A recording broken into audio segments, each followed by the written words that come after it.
NPS आणि PPF ह्या दोन्ही गव्हर्नमेंटच्या स्कीम आहेत आणि या वेगवेगळ्या प्रकाराने काम करतात.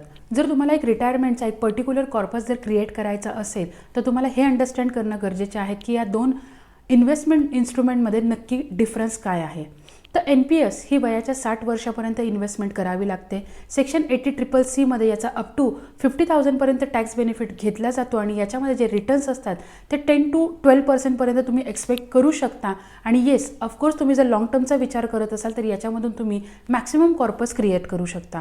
PPF याचा लॉकिंग पिरियड हा 15 इयर्स असा आणि अप टू 1.5 लाख पर्यंत तुम्ही टॅक्स बेनिफिट सेक्शन 80C मध्ये घेऊ शकता. त्याचबरोबर याच्यामध्ये सध्याचा जो रेट ऑफ इंटरेस्ट चालू आहे तो आहे 7.1% आणि लॉंग टर्ममध्ये जर विचार केला तर याचे जे रिटर्न्स आहेत ते ॲव्हरेज तुम्हाला रिटर्न भेटतात. म्हणजे जेवढा एक्सपेक्टेड कॉर्पस आहे तेवढा तुम्ही बीट नाही करू शकणार, कारण याच्यामधले जे रिटर्न्स असतात ते गॅरंटेड असतात. तर तुम्ही तुमच्या रिटायरमेंटसाठी